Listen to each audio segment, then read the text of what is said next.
खबरदार जो दोबारा हाथ उठाया। हॉल में गूंजती उस मर्दाना रोबदार आवाज ने जैसे वहां मौजूद हर शख्स को पत्थर कर दिया था। मेरी सास का हाथ हवा में ही लटक गया, जो अब भी मेरे गाल पर दूसरा थप्पड़ जड़ने के लिए उठा था। मेरी आंखों से बहते आंसू रुकने का नाम नहीं ले रहे थे और मैं जमीन पर गिरी सब्जी और टूटी प्लेटों के बीच बैठी कांप रही थी। सबकी नजर दरवाजे पर खड़े उस आदमी पर थी जिसकी आंखों में उस वक्त शोले भड़क रहे थे। ये हमारे घर का मामला है, तुम बीच में मत पड़ो, सास ने हकलाते हुए अपनी सफाई पेश करने की कोशिश की। ये घर का मामला नहीं, ये तो खुलेआम जुल्म है और मैं अपनी होने वाली ससुराल में ये सब तमाशा बिल्कुल बर्दाश्त नहीं करूंगा। आपको लगता है कि इस गिरी हुई हरकत के बाद मैं खामोश रहूंगा? उस शख्स ने आगे बढ़कर मुझे बाजू से पकड़कर खड़ा किया। उसकी इस हमदर्दी थी और अपनापन था जिसे मैं समझ नहीं पाई। आज के बाद इस लड़की की तरफ किसी ने गंदी नजर से भी देखा तो मुझसे बुरा कोई नहीं होगा।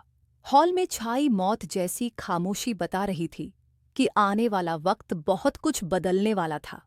मेरा नाम अंजलि है। कहते हैं गरीबी इंसान को वक्त से पहले बूढ़ा कर देती है, लेकिन मेरे बाबू ने कभी हमें इस एहसास के साए में जीने नहीं दिया। हम 4 बहनें थीं और कोई भाई नहीं था। बाबू एक मामूली मजदूर थे।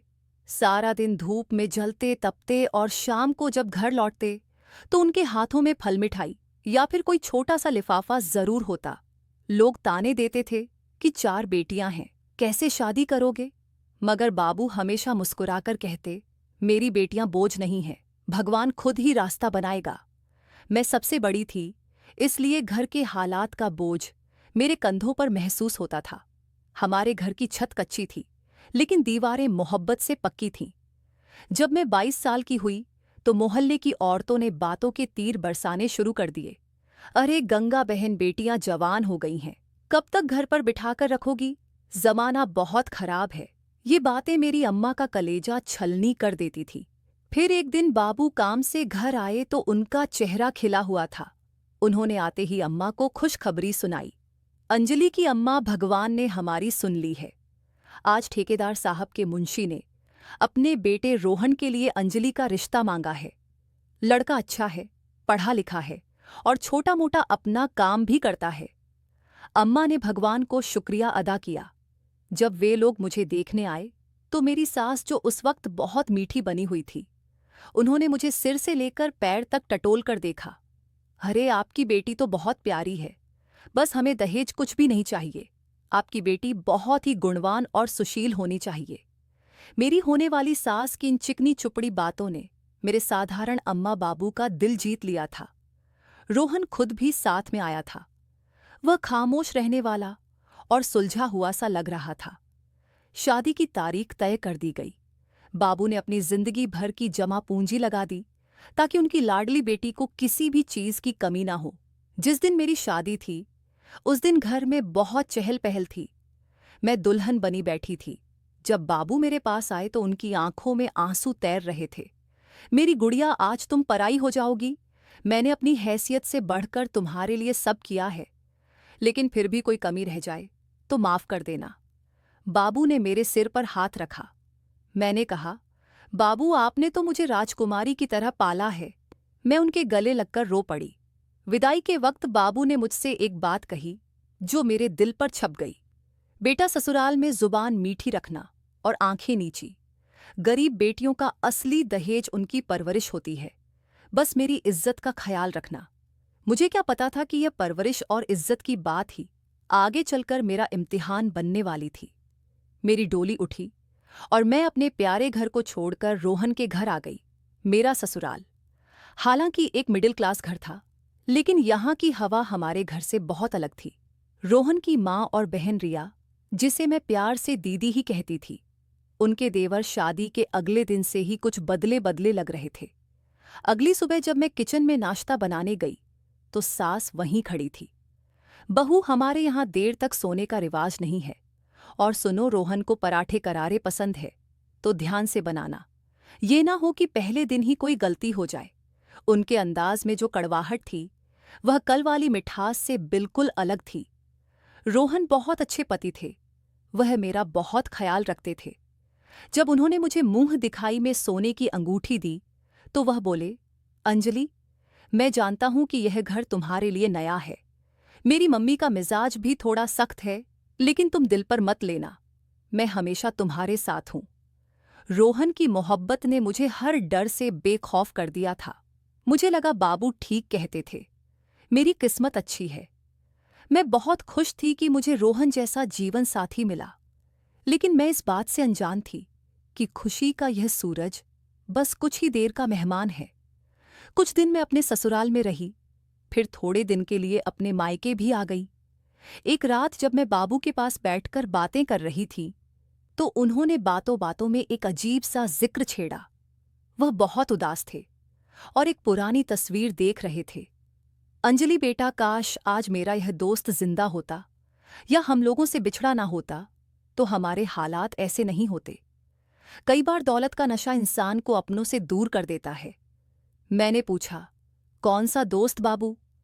उन्होंने फिर बात टाल दी। छोड़ो बेटा, यह तो पुरानी बातें हैं। बस इतना समझ लो कि कुछ रिश्ते खो जाएं तो फिर कभी भी नहीं मिलते हैं। शायद वो किसी और ही दुनिया का रहने वाला बन चुका है।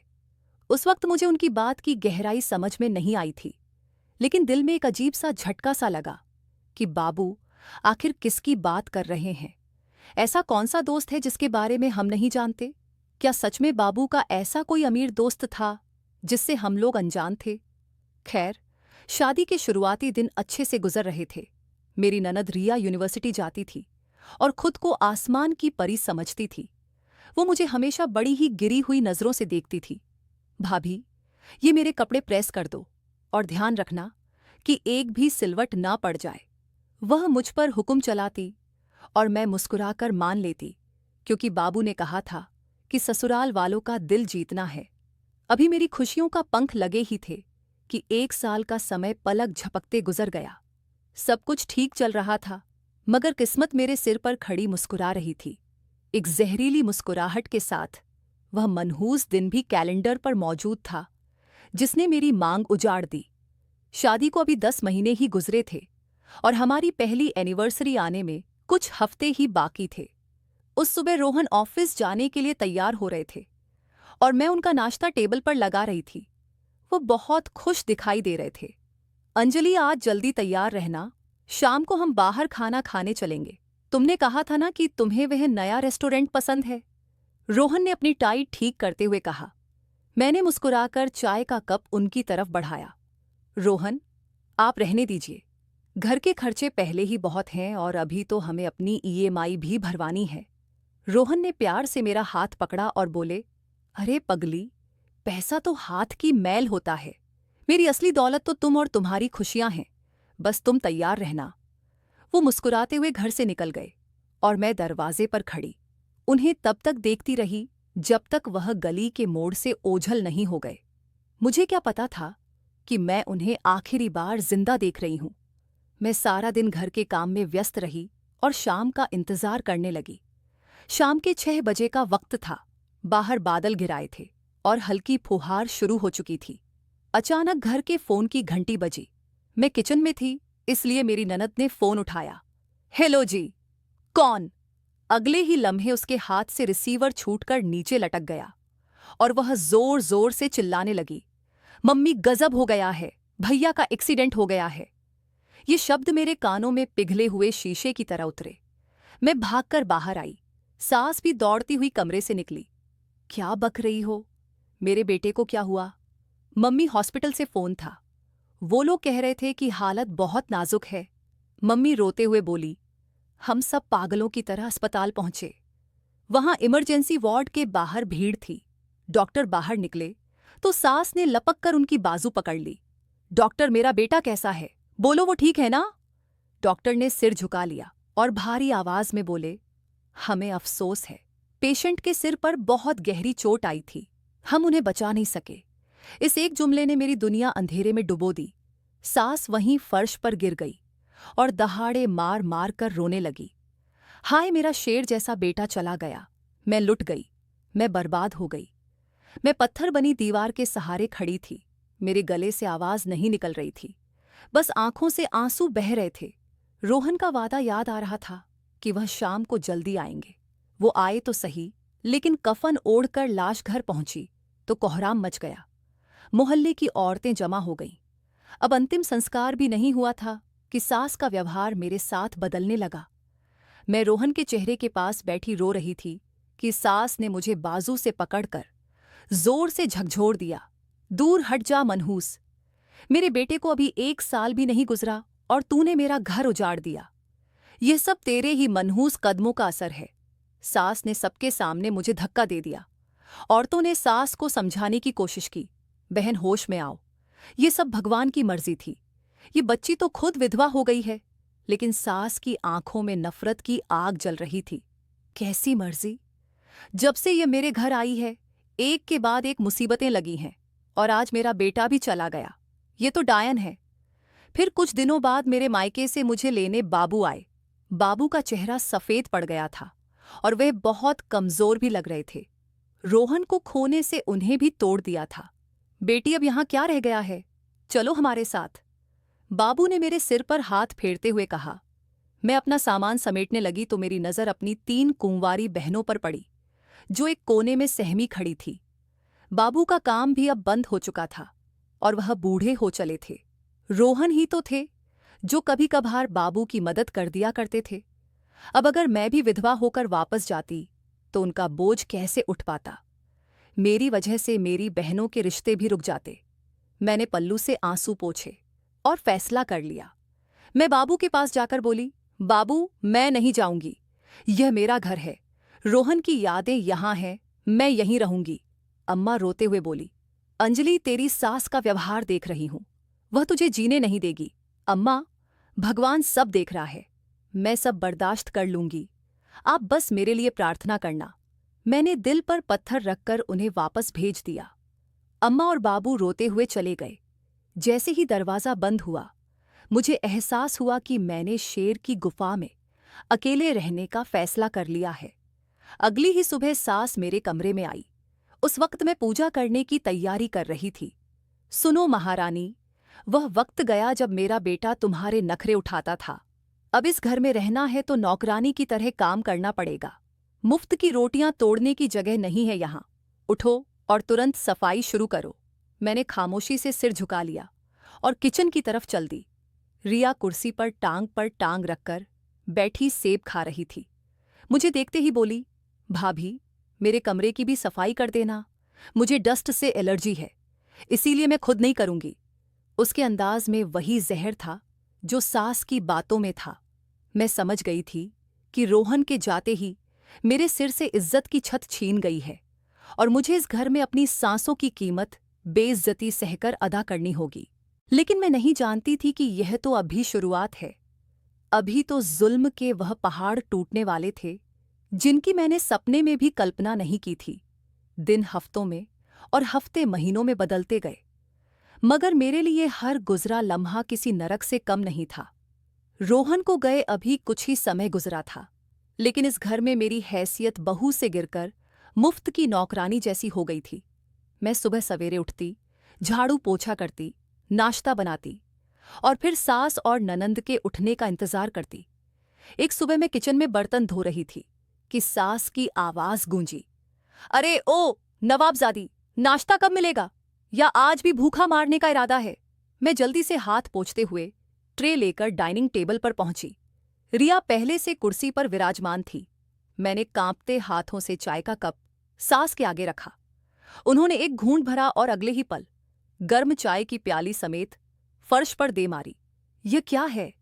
इतनी चीनी क्या तू चाहती है कि मुझे शुगर हो जाए और मैं भी मर जाऊं ताकि इस घर पर तुम्हारा राज हो? वह चिल्लाई। मैं सहमकर पीछे हटी। माँ जी, मैं तो रोज की तरह ही चीनी डाली थी। मेरे आगे जुबान चलाती है। सास ने मुझे गुस्से से घूरा। मनहूस कहीं की, जब से इस घर में आई है तरक्की ही चली गई है। मेरा हंसता बसता घर वीरान कर दिया। तू अपना यह मनहूस चेहरा लेकर यहां से क्यों नहीं चली जाती? क्यों हमारे सीने पर मूंग दल रही है? मैं खामोशी से उनके जहरीली बातें सुनती रही और झुककर टूटी हुई प्याली के टुकड़े समेटने लगी। मेरी आंखों से आंसू टपककर फर्श पर गिर रहे थे। मेरे पास जाने के लिए कोई ठिकाना नहीं था। अगर मैं जाती तो गरीब अम्मा बाबू पर बोझ बनती और छोटी बहनों के रास्ते रुक जाते। इसीलिए मैंने खामोशी को अपना सहारा बना लिया। अभी मेरे पति को मरे हुए 5 महीने भी पूरे नहीं हुए थे कि घर में एक नई खुशी की खबर आ गई। एक दिन रिया यूनिवर्सिटी से आई तो उसका चेहरा खुशी से चमक रहा था। मम्मी, आपको पता है मिस अंजलि मेहरा ने मेरा रिश्ता मांगा है। मम्मी ने जोर से बताया। सास की खुशी का कोई ठिकाना नहीं रहा। अरे वाह, ये तो बहुत अच्छी फैमिली है। लड़का क्या करता है? लड़का अमेरिका से पढ़कर आया है। मम्मी, बहुत अमीर लोग हैं, उनका अपना बड़ा कारोबार है। मम्मी ने गर्व से गर्दन अकड़ाई। मुझे यह सुनकर बहुत दुख हुआ। अभी तो मेरे पति की राख भी ठंडी नहीं हुई थी। वह उनका इकलौता बेटा था और ये लोग अपनी बेटी की शादी की खुशियां मनाने की तैयारी कर रहे थे। लेकिन फिर मैंने सोचा कि यही दुनिया की रीत है। जिंदगी किसी की जान से नहीं रुकती। बेटी की खुशी तो अम्मा बाबू को प्यारी होती ही है। शाम को मेहमानों के आने का वक्त तय हुआ। सास मेरे कमरे में आई और कड़क लहजे में बोली, खबरदार, जो तुम मेहमानों के सामने आई, अपना यह मनहूस साया मेरी बेटी की खुशियों पर मत डालना। तुम बस किचन में रहोगी और वहीं से चाय पानी भिजवाओगी, समझी? मैंने सिर झुकाकर कहा, जी ठीक है। शाम को मेहमान आए। लड़के की माँ और बहन आई थी। उन्होंने रिया को देखा और पसंद कर लिया। लड़का क्योंकि अमेरिका रिटर्न था और काफी मॉडर्न था, इसीलिए उन्होंने चटमंगनी पट ब्याह की इच्छा जाहिर की। जब मेहमान चले गए तो रिया की खुशी देखने वाली थी। वह मेरे पास किचन में आई, जहां मैं रात का खाना बना रही थी। भाभी, देखा आपने, मेरा नसीब कितना अच्छा है। लड़का अमेरिका रिटर्न है। अब मैं उस घर की छोटी मोटी दिक्कतों से दूर एक अलग दुनिया में ही रहूंगी। मैंने धीमे अंदाज में कहा, बधाई हो, भगवान तुम्हारा नसीब अच्छा करे। उसने बड़ी नफरत से मुझे देखा। वैसे भाभी, आपको तो जलन हो रही होगी ना? मैं कहाँ जा रही हूं और आप यहीं सड़ रही हैं। लेकिन क्या करें, किस्मत अपनी अपनी। उसके शब्द तीर की तरह मेरे दिल में घुस गए। वह कितनी आसानी से मेरा मजाक उड़ा रही थी। वह ये भूल गई थी कि मैं भी कभी दुल्हन बनकर इस घर में आई थी और मेरी भी बहुत सारी उम्मीदें थीं जो मिट्टी में मिल चुकी थी। अगले कुछ दिनों में बात पक्की हो गई। सास का व्यवहार बिल्कुल किसी शैतान के जैसा हो गया था। वह बात बात पर मुझे यह जताती थी कि उनकी बेटी लाखों में एक है और मैं 2 टके की हूं। एक दिन सास ने मुझे बुलाया और हुक्म दिया, सुनो, लड़के वाले रस्म के लिए आ रहे हैं। पूरे घर की सफाई होनी चाहिए और खाने का इंतजाम भी घर पर ही होगा। मुझे किसी भी तरह की कोई कमी बर्दाश्त नहीं होगी।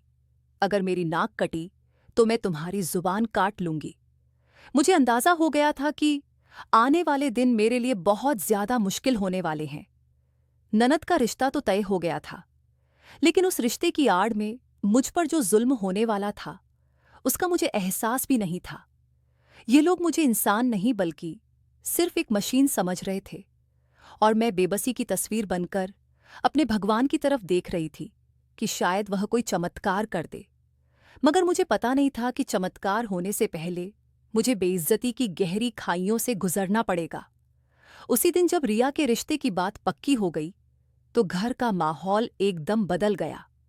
अभी हम इस खबर को सुन ही रहे थे कि रिया यूनिवर्सिटी से भागती हुई आई और आते ही उसने पूरे घर को सिर पर उठा लिया।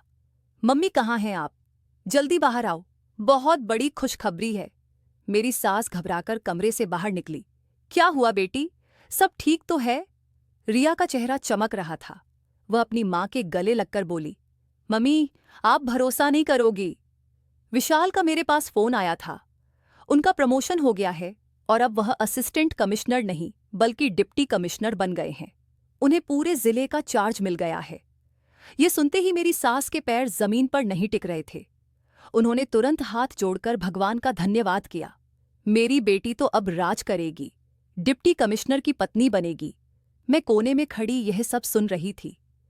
रिया ने तिरछी नजरों से मेरी तरफ देखा और तंजिया अंदाज में बोली, मी, अब तो ऐरे गैरों की औकात भी मेरे सामने 2 टके की है। लोग तरसते हैं ऐसी किस्मत के लिए। मेरा पति पूरे शहर का ऑफिसर होगा। सास ने गर्व से बेटी का माथा चूमा।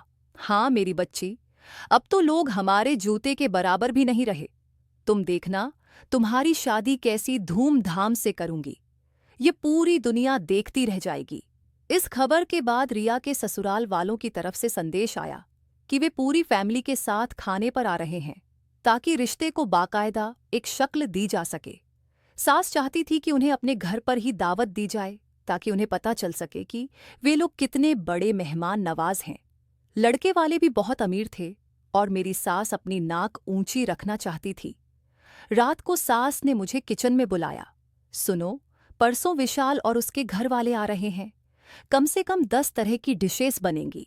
कढ़ाई पनीर, छोले भटूरे, रुमाली रोटी, पुलाव, ड्राई फ्रूट्स वाली खीर, रसगुल्ला, हर चीज़ बेहतरीन होनी चाहिए। मुझे किसी भी तरह की कोई कमी बर्दाश्त नहीं होगी। अगर खाने में जरा सी भी नमक मिर्च ऊपर नीचे हुआ तो मुझसे बुरा कोई नहीं होगा। मैंने डरते डरते कहा, माँ जी, अकेले इतना सब कुछ मैं कैसे बनाऊंगी? क्या कोई मदद के लिए भी आएगा? सास ने आंखें निकालकर कहा, क्यों, तेरे हाथ टूट गए हैं? सारा दिन मुफ्त की रोटियां तोड़ती रहती है, एक दिन काम करने में जान निकल रही है। कोई भी मदद के लिए नहीं आएगा। तुम्हें अकेले ही बनाना है। मुझे बस तय समय पर सब चाहिए।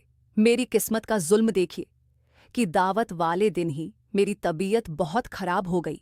भयंकर ठंड की वजह से मुझे तेज बुखार चढ़ गया। मेरा शरीर तप रहा था और सिर दर्द से फटा जा रहा था। मैं सुबह बिस्तर से उठने की कोशिश कर रही थी, मगर कमजोरी की वजह से दोबारा गिर गई। अभी मैं लेटी ही थी कि सास कमरे में आंधी तूफान की तरह दाखिल हुई। अरे ओ महारानी, अभी तक सो रही हो? दोपहर होने को है और किचन सुनसान पड़ा है। तुम्हें शर्म नहीं आती? मैंने कमजोरी से टूटती आवाज में कहा, माँ जी, मुझे बहुत तेज बुखार है। शरीर में बिल्कुल जान ही नहीं है। आज मुझे छुट्टी दे दीजिए, मैं कल सारा काम कर लूंगी। सास ने मेरी बात सुने बिना ही एक जोरदार झटके से मेरा बाजू पकड़कर मुझे बिस्तर से नीचे उतार लिया। बहाने मत बना। आज मेरी बेटी के ससुराल वाले आ रहे हैं और तू यहां नखरे दिखा रही है। मेरा बेटा खा गई और अब मेरी बेटी की खुशियों को नजर लगाना चाहती है। उठो और जाकर काम संभालो, वरना ऐसा हाल करूंगी कि कयामत तक याद रखोगी। उनका व्यवहार इतना जालिम था कि मैं दंग रह गई।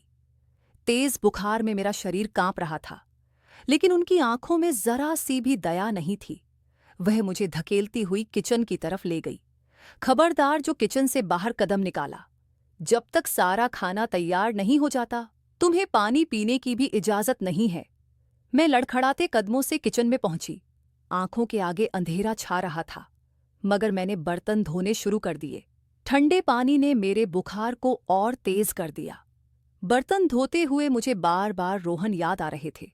वह होते तो शायद मुझे एक गिलास पानी भी नहीं उठाने देते, और आज मैं जानवरों से भी बदतर जिंदगी जी रही थी। मैं रोटियां बना रही थी और मसाले भून रही थी, लेकिन दिल कर रहा था कि सब कुछ छोड़कर भाग जाऊं, अम्मा बाबू के घर चली जाऊं। लेकिन फिर छोटी बहनों के मासूम चेहरे आंखों के सामने आ गए, तो मैंने खुद को रोक लिया। अगर मैं घर गई तो मेरे विधवा होने का ठप्पा उनकी जिंदगियों को भी बर्बाद कर देगा। शाम हो चुकी थी। मेहमानों के आने का वक्त पास आ गया था। किचन में खाने की खुशबू फैली हुई थी, लेकिन मेरे लिए यह खुशबू भी बहुत मुश्किल बन गई थी। मैंने दीवार का सहारा लेकर खुद को गिरने से बचाया। अभी मैं आखिरी डिश तैयार कर ही रही थी कि सास दोबारा किचन में आई। उन्होंने बर्तनों के ढक्कन उठाकर देखा। खाना तो ठीक लग रहा है, लेकिन याद रखना, मेहमानों के सामने अपनी यह मनहूस शक्ल मत दिखाना। बस खाना लगाकर गायब हो जाना। अगर किसी भी चीज की कमी हुई तो आज की सारी रात तुम बाहर आंगन में ठंडे फर्श पर ही गुजारोगी। तुम्हें कमरे में दाखिल नहीं होने दूंगी। मैं डर के मारे जल्दी से सिर हिला दिया। किसी चीज की कमी नहीं होगी माँ जी। बाहर गाड़ियों के रुकने की आवाज आई। मेहमान आ चुके थे। मेरे दिल की धड़कन तेज हो गई, क्योंकि अब मुझे वह सारी डिशेस उठाकर डाइनिंग टेबल तक ले जानी थी। बुखार से मेरा शरीर टूट रहा था, लेकिन मैंने हिम्मत जुटाई और पहली डिश उठाई। मुझे नहीं पता था कि अगला 1 घंटा मेरी जिंदगी में कितना बड़ा तूफान लाने वाला है। मैंने एक आखिरी नज़र टेबल पर डाली ताकि तसल्ली कर सकूं कि कोई कमी तो नहीं रह गई। मेरी टांगें बुखार की शिद्दत से कांप रही थी, लेकिन दिल में सास की धमकी गूंज रही थी कि अगर कोई गलती हुई तो सारी रात ठंडे आंगन में गुजारनी पड़ेगी। ड्राइंग रूम से मेहमानों की हंसी ठिठोली की आवाज आ रही थी। सास और रिया की हंसी सबसे बुलंद थी, जो अपनी खुशकिस्मती और भलाई का राग अलाप रही थी। मैंने हिम्मत करके खाने के बर्तन उठाए और डाइनिंग रूम की तरफ कदम बढ़ाया। मेहमानों में मम्मी के होने वाले ससुराल वाले, उनकी बेटी और वह लड़का विशाल मौजूद था, जो अभी डिप्टी कमिश्नर बन चुका था। सभी लोग कुर्सियों पर बैठे थे। मुझे देखते ही कमरे में एक पल के लिए खामोशी छा गई। मैं नजरें झुकाए कांपते हाथों से पुलाव की डिश मेज पर रख रही थी। विशाल की मां ने मुझे ध्यान से देखा, फिर मेरी सास से बोली, बहन जी, ये लड़की कौन है? पहले तो इसे कभी नहीं देखा। क्या कोई नई नौकरानी रख ली है आपने? ये सवाल सुनकर मेरे दिल पर खंजर चल गया। मैं इस घर की बहू थी, इसी खानदान की इज्जत थी, लेकिन आज मेरी पहचान मिटाई जा रही थी। मेरी सास ने बड़ी आसानी से जवाब दिया, अरे नहीं बहन, ये हमारी दूर की गरीब रिश्तेदार है। इसका पति मर गया था और पीछे कोई सहारा नहीं था, तो हमने तरस खाकर इसे इस घर में ही रख लिया है। बस घर के छोटे मोटे काम कर लेती है और रोटी का निवाला खा लेती है। हम तो भलाई समझकर रख रहे हैं। मैं हैरान रह गई कि वह कितनी सफाई से झूठ बोल रही थी और मुझे घर की नौकरानी बनाकर पेश कर रही थी। मैंने खून का घूंट पिया और खामोशी से किचन की तरफ पलट गई ताकि सब्जी का बर्तन भी ला सकूं। मेरी आंखों में आंसू तैर रहे थे, मगर मैं उन्हें बहने नहीं दे सकती थी। मैं किचन से पनीर का भारी बर्तन उठाकर वापस आई। बुखार अब मेरे दिमाग पर चढ़ चुका था। जैसे ही मैं टेबल के पास पहुंची, अचानक मेरी आंखों के आगे अंधेरा छा गया। चक्कर इतना भयंकर था कि मेरे कदम लड़खड़ा गए और मेरे हाथों की पकड़ ढीली पड़ गई। छन्न की एक जोरदार आवाज के साथ पनीर का गर्म बर्तन मेरे हाथ से फिसलकर सीधा कालीन पर जा गिरा। गर्म सब्जी चारों तरफ फैल गई और कांच के टुकड़े बिखर गए। मेहमान घबराकर अपनी जगह से उठ खड़े हुए। ये नज़ारा देखते ही मेरी सास का चेहरा गुस्से से लाल हो गया। वह अपनी जगह से उठी और बिजली की तेजी से मेरे पास पहुंची, इससे पहले कि मैं कुछ कह पाती या माफी मांगती। उन्होंने सबके सामने पूरी ताकत से एक जोरदार थप्पड़ मेरे मुंह पर दे मारा। अंधी हो गई है क्या? सास की आवाज पूरे घर में गूंज गई। देखा आपने बहन जी, इसीलिए मैं इसे मेहमानों के सामने नहीं लाती। इसने अपनी मनहूसियत यहां भी फैला दी। इतना महंगा कालीन और सारा खाना बर्बाद कर दिया। मेहमान हैरानी से कभी मुझे और कभी मेरी सास को देख रहे थे। मेरे गाल पर सास की 5 उंगलियों के निशान उभर आए थे और आंसू अब छलक पड़े थे। सास का गुस्सा अभी ठंडा नहीं हुआ था। उन्होंने मेरा बाजू दबोच लिया और झंझोड़ते हुए बोली, पहले मेरे जवान बेटे को खा गई और अब मेरी बेटी की खुशियों को आग लगाने चली है। तुझे घर में रखना ही मेरी सबसे बड़ी गलती थी। मैंने कहा था ना कि आज कोई गलती नहीं होनी चाहिए, लेकिन तू बाज नहीं आई। विशाल, जो खामोशी से सब देख रहा था, उसके चेहरे के भाव बदल रहे थे, लेकिन मेरी सास अपनी ही रो में बहती जा रही थी। निकल जाओ मेरी नजरों के सामने से, और याद रखना आज की रात तुम्हें घर के अंदर पनाह नहीं मिलेगी। दफा हो जाओ। मैं रोते हुए वहीं जमीन पर बैठकर कांच के टुकड़े बिनने लगी। मेरी हथेलियों में कांच चुभ रहा था, लेकिन दिल का दर्द उससे कहीं ज्यादा था। सब मेहमान मुझे बड़ी गिरी नजरों से देख रहे थे, सिवाय उस एक शख्स के जिनकी नजरों में उस वक्त अजीब सी उलझन थी। मैं नहीं जानती थी कि मेरा यह गिरा हुआ आंसू और जमीन पर बिखरी हुई सब्जी मेरी किस्मत का फैसला करने वाली है। सास अब भी और कुछ कहने ही वाली थी कि अचानक एक ऐसी आवाज आई जिसने सबको पत्थर कर दिया। सास का हाथ दोबारा हवा में बुलंद हुआ ही था कि मैं डर के मारे अपनी आंखें बंद कर ली। मैं अगले थप्पड़ का इंतजार कर रही थी, जो मेरी आत्मा को और ज्यादा घायल करने वाला था, मगर वह थप्पड़ मेरे गाल तक नहीं पहुंचा। हॉल में एक गरजदार और रोबदार आवाज गूंजी, जिसने वहां मौजूद लोगों को हिला दिया। बस कर, यह बहुत हो गया। ये आवाज किसी और की नहीं, बल्कि डिप्टी कमिश्नर विशाल की थी।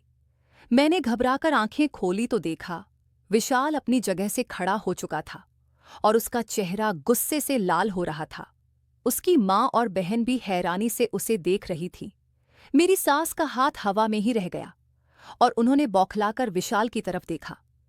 उनके चेहरे पर हवाइयां उड़ने लगी। बेटा, तुम क्यों परेशान होते हो? ये तो घर के मामूली मामले हैं, इन नौकरानियों को सीधा करने के लिए कभी कभी सख्ती करनी पड़ती है। तुम बैठो, खाना खाओ, ठंडा हो रहा है। सास ने मुस्कुराने की नाकाम कोशिश की। नौकरानी विशाल ने सवालिया अंदाज में सास को देखा और फिर कदम बढ़ाकर मेरे पास आई। मैं जमीन पर बैठी कांच के टुकड़े मुट्ठी में दबाए कांप रही थी। विशाल ने सास की आंखों में आंखें डालकर कहा, अभी थोड़ी देर पहले आपने कहा था कि यह आपकी दूर की रिश्तेदार है। क्या आप अपने रिश्तेदारों के साथ ऐसा व्यवहार करती हैं? और अगर यह नौकरानी भी है तो क्या नौकर इंसान नहीं होते? रिया तुरंत अपनी मां की तरफदारी में बोल पड़ी, विशाल, आप इस 2 टके की औरत की वजह से हमसे नाराज हो रहे हैं। आपको नहीं पता ये कितनी बदतमीज है। इसने जानबूझकर सब्जी गिराई है ताकि हमारा मजा किरकिरा कर सके। विशाल ने तीखी नजरों से रिया को देखा। जानबूझकर? क्या तुम अंधी हो? पिछले आधे घंटे से मैं यह नोटिस कर रहा हूं। ये लड़की बुखार में तप रही है। इसके हाथ कांप रहे हैं। इसका चेहरा सफेद है। इसे आराम की जरूरत है और तुम लोगों ने इसे बिना बात अपना कैदी बनाकर रखा है। विशाल की बात सुनकर सास के पैरों तले से जमीन निकल गई। वह सफाई पेश करने लगी। अरे बेटा, तुम गलत समझ रहे हो। हम तो इसे बहुत प्यार से रखते हैं। आज बस काम ज्यादा था, इसीलिए अच्छा प्यार से रखती हैं। विशाल ने सास की बात काट दी। सबके सामने से थप्पड़ मारना और बेइज्जत करना, यह प्यार है। इसे मनहूस कहना, यह प्यार है। मैं यहां रिश्ते के लिए आया था, लेकिन मुझे नहीं पता था कि मैं कसाईयों के घर आ रहा हूं। ये जुमला सुनते ही रिया के हाथों से प्लेट गिर गई। विशाल जी, आप क्या कह रहे हैं? विशाल ने फैसला सुनाने वाले अंदाज में कहा, जो मैं कह रहा हूं बिल्कुल ठीक कह रहा हूं। जो लोग अपने घर की इज्जत और कमजोरों का ख्याल नहीं कर सकते, वह किसी और को क्या इज्जत देंगे? मुझे अफसोस है, लेकिन मैं ऐसे जालिम घराने में रिश्ता नहीं कर सकता। सास रोते हुए विशाल के सामने हाथ जोड़ने लगी। बेटा, ऐसा मत करो, हमारी इज्जत की अर्थी मत निकालो। लोग क्या कहेंगे कि मंगनी वाले दिन ही रिश्ता टूट गया। मेरी बेटी की जिंदगी बर्बाद हो जाएगी। जिंदगी तो आप इस लड़की की बर्बाद कर रही हैं। विशाल ने मेरी तरफ इशारा किया। वैसे एक बात बताइए, यह सच में आपकी रिश्तेदार है या फिर मामला कुछ और ही है?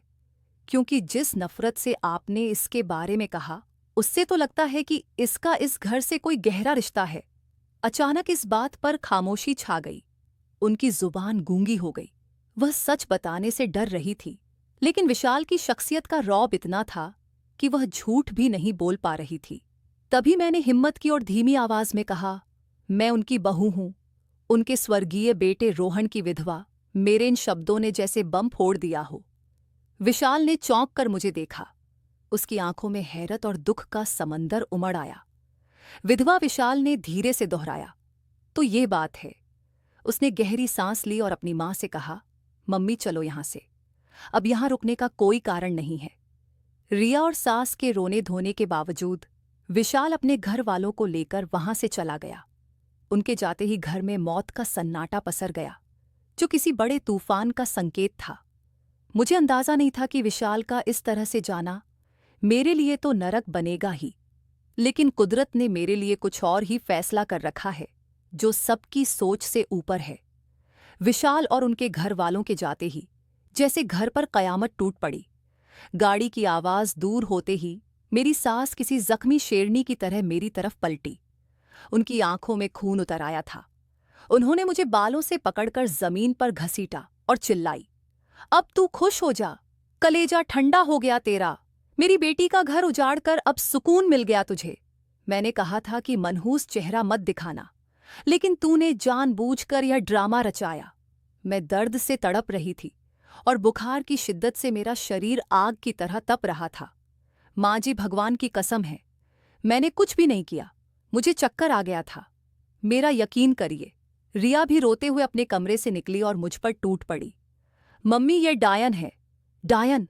इसने जलन में आकर मेरा रिश्ता टुड़वाया है। इसे बर्दाश्त ही नहीं हो रहा था कि मैं अफसर की पत्नी बन रही हूं।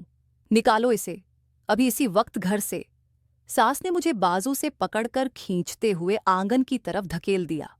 बाहर भयंकर सर्दी थी और ठंडी हवाएं चल रही थी। उन्होंने मुझे आंगन के बीचों बीच धक्का देकर गिरा दिया। तुम्हारी सजा ये है कि आज की पूरी रात तुम इसी ठंडे फर्श पर गुजारोगी। अगर तुमने अंदर आने की कोशिश की तो तुम्हारी टांगें तोड़ दूंगी। सड़ो यहां और मरो। अगर सुबह तक जिंदा बच गई तो तब की तब देखी जाएगी। ये कहकर उन्होंने जोर से दरवाजा बंद कर दिया और कुंडी लगा दी। मैं बंद दरवाजे की तरफ देखती रह गई। आंसुओं ने मेरी नजर धुंधली कर दी थी। मैंने खुद को घुटनों में समेट लिया और सर्दी से सिकुड़ती चली गई। बुखार मेरे दिमाग को चढ़ा हुआ था और दांत किटकिटा रहे थे। रोहन बहुत याद आ रहे थे। वह होते तो कोई मुझे हाथ भी नहीं लगा सकता था। रात जैसे तैसे नरक बनाकर गुजरी। कभी होश आता तो कभी गहरी नींद में चली जाती। सुबह चिड़ियों की आवाज के साथ दरवाजा खुला। सास बाहर निकली।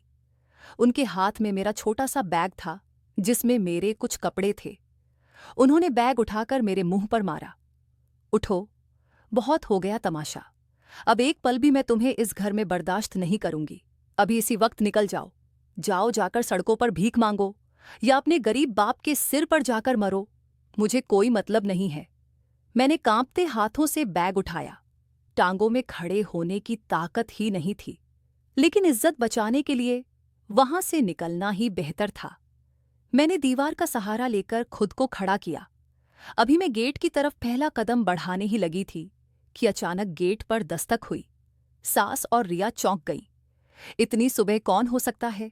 सास ने रिया को इशारा किया कि मुझे साइड में छुपा दे, लेकिन तब तक देर हो चुकी थी। झटके से दरवाजा खुल गया। सामने विशाल खड़ा था। वही विशाल जो कल रिश्ता तोड़कर रात को गया हुआ था। उसके चेहरे पर गंभीरता थी और आंखों में एक अजीब सी चमक। सास उसे देखकर हकलाने लगी। बेटा, तुम यहां क्या कर रहे हो? कल तो तुम सब खत्म करके गए थे ना? विशाल ने एक नजर मुझ पर डाली जो सर्दी से ठिठुर रही थी और बुखार से कांप रही थी। उसने मेरी हालत देखकर मुट्ठियां भींच लीं। मैं सब खत्म करके गया था आंटी, लेकिन एक चीज अधूरी रह गई थी। विशाल ने मजबूत लहजे में कहा। मैं पूरी रात सो नहीं सका। एक बोझ था मेरे दिल पर, उसे ही उतारने आया हूं। रिया की आंखों में उम्मीद की किरण जगी। क्या आप माफी मांगने आए हैं? विशाल, क्या आपने अपना फैसला बदल लिया है? मैं जानती थी आप मुझे छोड़कर नहीं जा सकते। विशाल ने रिया की बात का कोई जवाब नहीं दिया और सीधा चलता हुआ मेरे पास आ गया। सास चिल्लाई, खबरदार, उस मनहूस के पास मत जाना। हम इसे घर से निकाल रहे हैं। ये इसी काबिल है।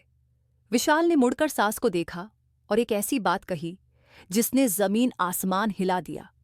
जिसे आप घर से निकाल रही हैं, मैं उसी को लेने आया हूं। सास और रिया पत्थर की हो गई। उन्हें अपने कानों पर भरोसा नहीं हो रहा था। मैं खुद हैरत के समंदर में डूबी थी कि अजनबी शख्स जो कल तक मुझे जानता भी नहीं था, मेरे लिए वापस क्यों आया है? क्या वह मुझ पर तरस खा रहा है या मामला कुछ और ही है? मुझे क्या पता था कि विशाल की वापसी सिर्फ हमदर्दी नहीं, बल्कि एक ऐसा बंधन है जो सदियों से लिखा जा चुका था। विशाल के मुंह से यह बात सुनकर कि वह मुझे लेने आया है, मेरी सास और रिया के चेहरे का रंग उड़ गया। सास ने एक जोरदार ठहाका लगाया, जिससे विशाल की दिमागी हालत पर शक हो गया। तुम होश में तो हो ना बेटा? लगता है तुमने मेरी बात नहीं सुनी है। ये मेरे बेटे की विधवा है। इसने मेरे हंसते बसते घर को बर्बाद कर दिया है। तुम इसे ले जाकर क्या करोगे? अपने घर में नौकरानी बनाकर रखोगे? सास ने जहर भरे अंदाज में कहा। विशाल ने गंभीरता से सास की तरफ देखा और बड़े ठहराव के साथ बोला, नहीं आंटी, मैं इसे नौकरानी बनाकर नहीं ले जा रहा। मैं इसे इज्जत देने आया हूं। मैं अंजलि से शादी करूंगा। ये शब्द किसी धमाके से कम नहीं थे। रिया के मुंह से अचानक चीख निकल गई। शादी? अब पागल हो गई हो?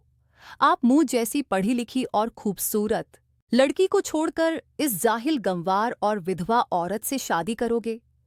यह तो हमारे घर की नौकरानी बनने के भी काबिल नहीं है। विशाल ने गुस्से से मम्मी को चुप रहने का इशारा किया। बस एक शब्द और नहीं। खूबसूरती चेहरे में नहीं, इंसान के चरित्र और उसकी मासूमियत में होती है, जो तुम लोगों में मुझे कहीं भी नजर नहीं आई। मेरी सास गुस्से से कांपने लगी। वो मेरे पास आई और चिल्लाकर बोली, ये मेरे बेटे की विधवा है, समझे तुम? ये तुम क्या कर रहे हो? लोग क्या कहेंगे? डिप्टी कमिश्नर एक विधवा से शादी कर रहा है, जिसका पति अभी कुछ महीने पहले मर गया। क्या तुम्हें दुनिया में कोई और लड़की नहीं मिली? विशाल ने एक कदम आगे बढ़ाया और पूरी मजबूती से कहा, मैं जो कह रहा हूं वो ठीक कह रहा हूं। आपके बेटे की विधवा है तो क्या हुआ? क्या विधवा को जीने का या दोबारा शादी करने का अधिकार नहीं होता? हमारा धर्म और हमारा कानून इसे अधिकार देता है। यह मैं इससे शादी करूंगा, क्योंकि कल रात इसकी आंखों में जो दुख मैंने देखा, उसने मुझे यह फैसला करने पर मजबूर कर दिया। मैं दीवार से टेक लगाए यह सब सुन रही थी और मुझे भरोसा नहीं हो रहा था कि यह सब सच्चाई है। बुखार की वजह से मेरा सिर चकरा रहा था, लेकिन विशाल की बातें मेरे दिल को अजीब सा सुकून दे रही थीं। रिया ने रोते हुए कहा, मैं बर्बाद हो गई। इस अंजलि ने मुझ पर कोई जादू कर दिया है। ये औरत बहुत चालाक है। इसने बेचारी बनकर आपको फंसाया है। चुप हो जाओ रिया। विशाल की आवाज में ऐसी गरज थी कि वह सहम गई। मैंने अपनी आंखों से देखा है कि तुम लोग इसके साथ क्या बर्ताव करते हो। जो लोग अपनी ही भाभी को जानवरों की तरह आंगन में फेंक सकते हैं, उनसे मुझे वफादारी की क्या उम्मीद होगी। फिर विशाल मेरी तरफ मुड़ा। उसने बड़े ही नरम लहजे में मुझसे कहा, अंजलि, तुम्हें इन जालिम लोगों के पास रहने की कोई जरूरत नहीं है। मैं अभी तुम्हें अस्पताल ले जाऊंगा और फिर तुम्हारे अम्मा बाबू के घर जाकर बाकायदा तुम्हारा हाथ भी मांगूंगा। तुम अब अकेली नहीं हो। सास ने रास्ता रोकने की कोशिश की। मैं इसे यहां से जाने ही नहीं दूंगी। ये मेरे घर की इज्जत है। विशाल ने तीखी मुस्कुराहट के साथ कहा, इज्जत? इज्जत तो आपने रात ही आंगन में फेंक दी थी। अब ये आपके घर की इज्जत नहीं बल्कि मेरी होने वाली जिम्मेदारी है। हटिए रास्ते से। विशाल ने आगे बढ़कर मेरा बैग उठा लिया। मैंने लड़खड़ाते कदमों से चलने की कोशिश की तो मुझे चक्कर आ गया। मैं गिरने ही वाली थी कि विशाल ने मुझे सहारा दे दिया। उस वक्त सास और रिया की आंखों में जो हार और गुस्सा था, वह देखने लायक था। वे अपनी ही बिछाई हुई साजिशों के जाल में बुरी तरह से फंस चुकी थी। विशाल मुझे गाड़ी में बिठाकर ले गया। पीछे मुड़कर मैंने उस घर को देखा जहां मैं बेइज्जती के अनगिनत लम्हे गुजार चुकी थी। मुझे नहीं पता था कि विशाल मुझ पर इतना मेहरबान क्यों है, लेकिन गाड़ी में बैठते ही मुझे एहसास हुआ कि मेरे सिर से काली रात का साया हट रहा है और एक नई सुबह का सूरज उगने वाला है। मगर यह सुबह अपने दामन में एक ऐसा राज छुपाए हुए थी जो मेरी जिंदगी को पूरी तरह बदलने वाला था। गाड़ी मेरे मायके की गली में रुकी तो मेरा दिल जोर जोर से धड़क रहा था।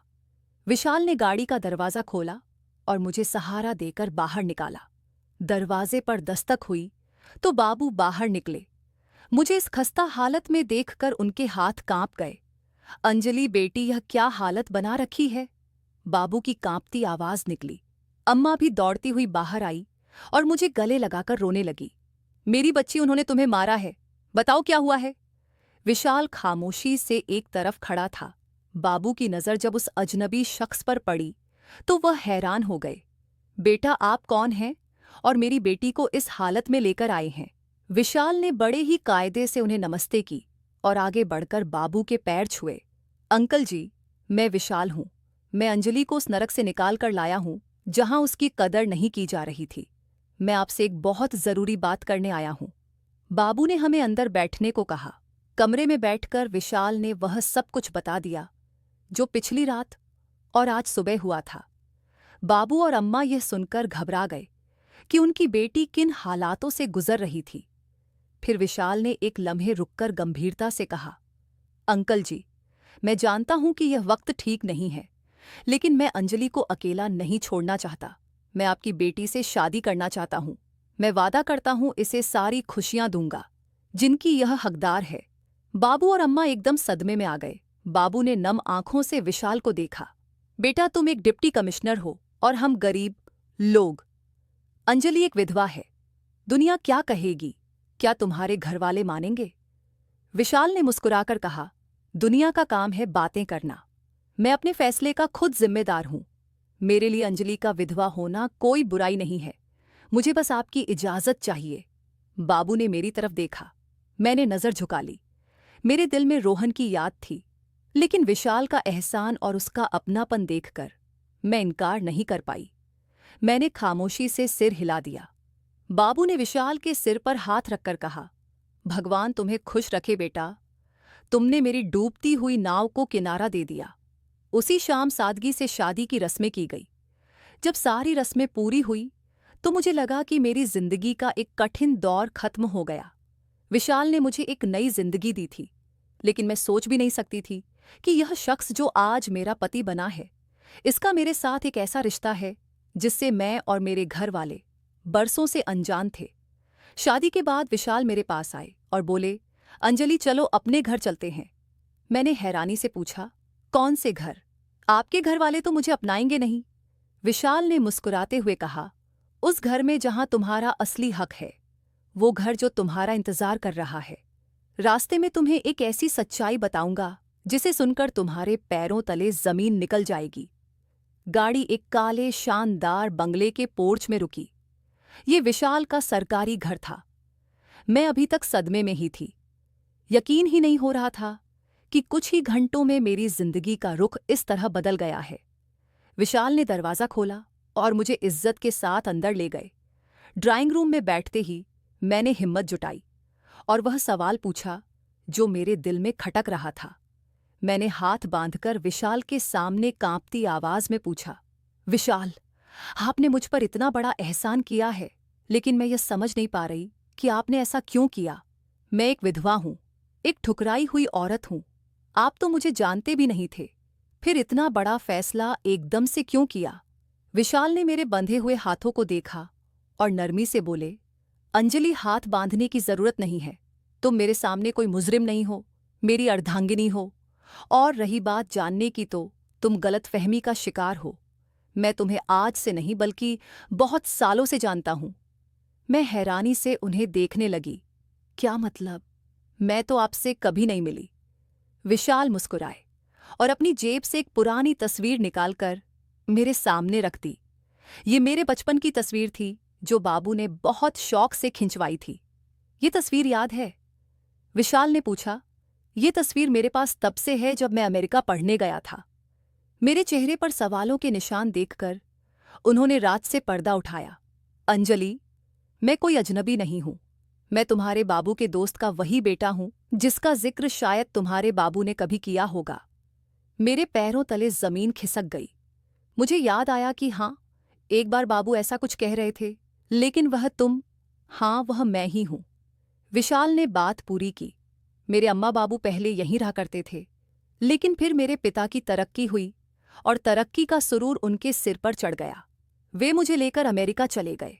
मैं वहीं पर पला बढ़ा और फिर मैं तुमसे बहुत लंबे समय तक मिल ही नहीं पाया। बस बचपन की यह तस्वीर ही मेरे पास तुम्हारी याद बनकर रह गई।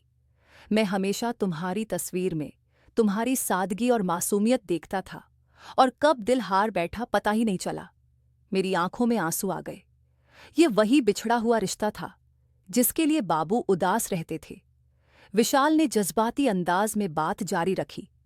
मैंने वापस आकर सबसे पहले अपने अम्मा बाबू को बताया कि अगर मैं शादी करूंगा तो सिर्फ अंजलि से, लेकिन मुझे पता चला कि तुम्हारी शादी हो चुकी है।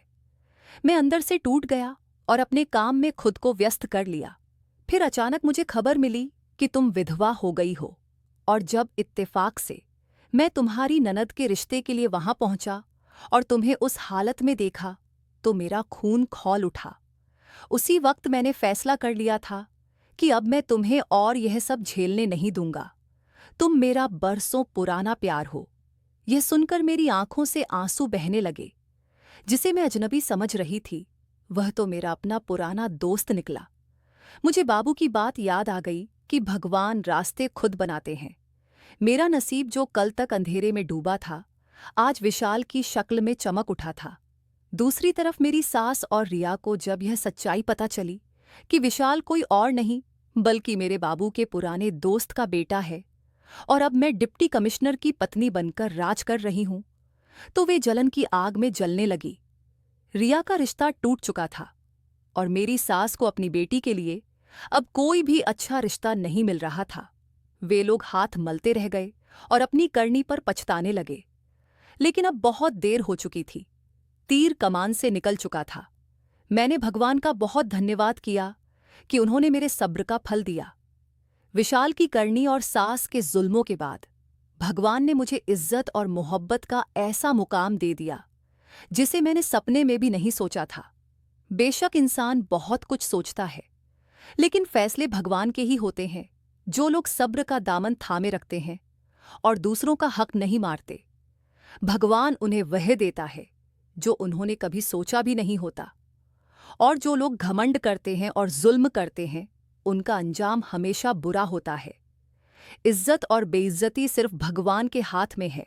वह जिसे चाहे इज्जत दें और जिसे चाहे मुश्किलों में डाल दें। तो दोस्तों, कहानी अच्छी लगी हो तो हमारे चैनल को सब्सक्राइब करना ना भूलें। और हाँ, हमारी स्टोरी जन्नत सुल्तान को कमेंट करके ज़रूर बताएं कि कहानी अच्छी लगी कि नहीं। तो दोस्तों, मिलते हैं अगली कहानी के साथ। धन्यवाद।